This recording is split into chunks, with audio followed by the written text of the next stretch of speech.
Breaking news today. Putin's spokesperson on Kremlin TV calls for the ethnic cleansing of Jews.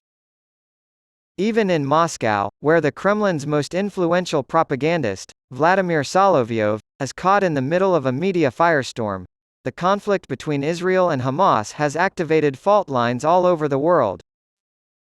First, Solovyov, who had previously sworn that as a Jew, he would fight for Israel in a war, changed his mind.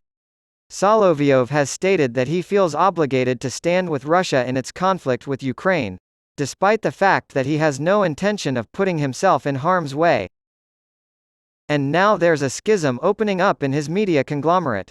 Solovyov Live has come under fire from a number of high-profile Russian figures, who have implied that the channel has too many Jewish employees.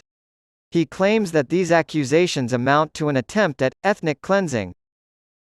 Not everyone at the network was willing to abandon their support for Israel in favor of Hamas, Hezbollah, and the countries that sponsor their efforts, which appears to be where the scandal began.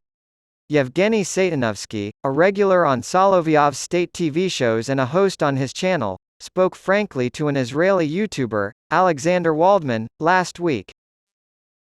Satanovsky criticized Russia's approach to the Israeli-Palestinian conflict, calling Russia's Deputy Foreign Minister Mikhail Bogdanov an alcoholic old man looking for a golden parachute. Former Russian ambassador to Israel and Egypt, Alexander Bogdanov, called for a peace process and a ceasefire between Israel and Hamas, and said that Russia has been in contact with all parties involved in the conflict. A Kremlin TV star blows his top when his son is accused of war fleeing. Speaking for himself, Satanovsky blasted Russian Foreign Ministry spokeswoman Maria Zakharova, calling her a heavy-drinking skank, who does not like the Jews and can't stand Israel. He said that anti-Semites within the Russian government have livened up since Hamas's attack on Israel, and that the Kremlin is trying to keep them in check.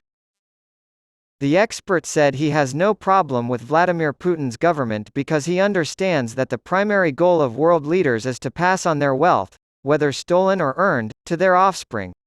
He detailed how he had finally accepted Russia in its current state after coming to terms with this discovery. His current country, full of anti-Semites, thieves, scumbags, and bandits, was described as neither better nor worse than any other. Away from this situation, there is nowhere to run. As he continued, he said, Putin is not eternal, he is getting older. It is typical for powerful leaders to pick weaker people to serve under them. Putin's power-holding abilities are formidable. He will appoint some weakling to succeed him. That's what happened with Dmitry Medvedev, for instance.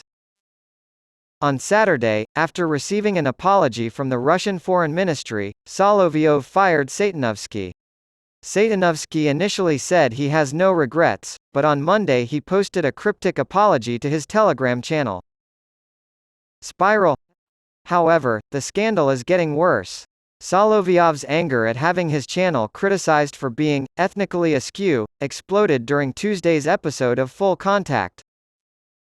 The controversy was inevitable, Alexander Dugin, a trusted advisor to Putin, told the Eurasia Daily.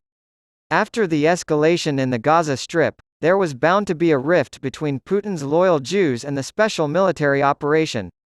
Both Satanovsky and Yaakov Kedmi decided to move to Israel. Despite his fervent Judaism, Solovyov opted to live in Russia. While Solovyov was able to calm things down, that was only the beginning. Nothing has ended. In fact, it has hardly begun. This is a major problem because Jewish political influence in Russia is substantial. Satanovsky's motherland is Israel, Dugin guessed. Armageddonich, Satanovsky's nickname, must now return to his homeland. This isn't the last conflict in Solovyov's pool. Sergei Markov, who is widely believed to be Putin's former close advisor, told the same publication.